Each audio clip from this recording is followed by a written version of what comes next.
In this video, I'm going to be showing you how I made this simple kayak holder. So stay tuned if you want to see how I did it. All of the material for this kayak holder, or yak rack as I like to call it, was purchased at my local big box store. Now I do plan on painting it eventually, or my real plan is to bribe one of the nieces or nephews to paint it for me. So I went with untreated material for the majority of this build. And if you're interested in building your own, I do have a set of plans for it. The plans come with a material list, a cut list, as well as the step-by-step instructions. To get going, I started by making the 2 end posts. First cutting it to length, then using my circular saw to cut in the notches where the arms of the kayak holder will be placed later on. To make these, I made multiple cuts using my circular saw, then came back with a hammer and a chisel to clean it up. After making 2 identical end posts, I flipped out the wings on my miter saw, set up a stop block, then started cutting all of the 2x4s that will make up the arms of the holder.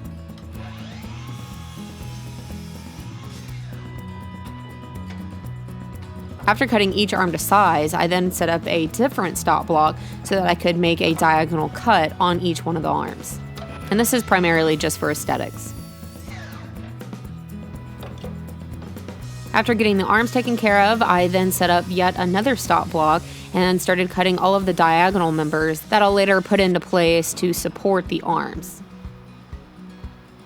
With all of the pieces cut, now it was time to start putting things together. Now for the entire build, I used some exterior rated wood glue, as well as pre-drilled all of my holes. And when doing projects with 2x or 4x material, I don't necessarily do a pre-drill to prevent splitting, more to just make running in the screws a little bit easier. Another thing to make running in the screws easier is, of course, you can use an impact instead of a regular drill. After attaching one arm, I would flip it over and attach the other. Once both were in place, then I came back with that diagonal member. I know that it's best to store your kayaks inside if all possible, but since the garage is my workshop, there's no way I'm giving up space to store the kayaks inside of it. But fortunately, I have a spot on my porch that never receives any direct sunlight, because of course the UVs will eat up your kayaks over time. So my intention is to have all of the bottom for storage for ice chest or chairs or heaven forbid, a stereo. And then the top 2 arms for both of the kayaks. And you'll see here I actually made a mistake. Those bottom supports are supposed to be flipped around.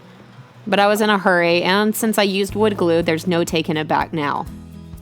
After getting both of the sides built, I then moved it to its position on the porch so that I could start building out the back.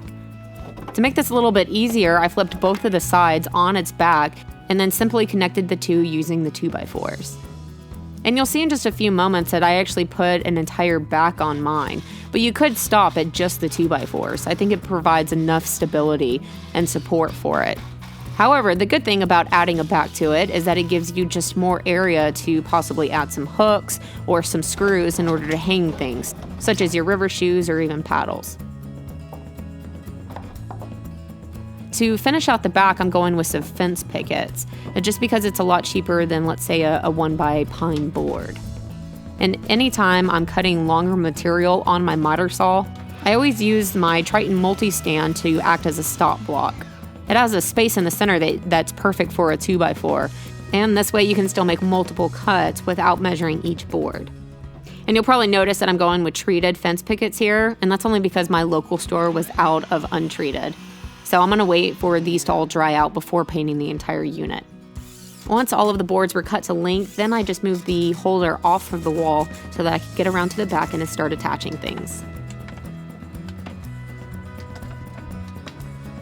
And it is as simple as that. The last thing I need to do is add some foam to the arms where the kayaks will be resting so that it doesn't end up putting a dent in them. But all in all, this is a very simple project that can definitely be done in a single day. So if you have some kayaks or even a couple canoes, then be sure to check out my website for a full set of plans.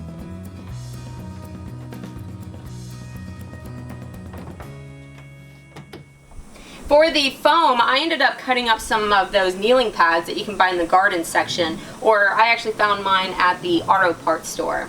Now, if you have more canoes or kayaks, then keep in mind that you could always carry up the design to hold more.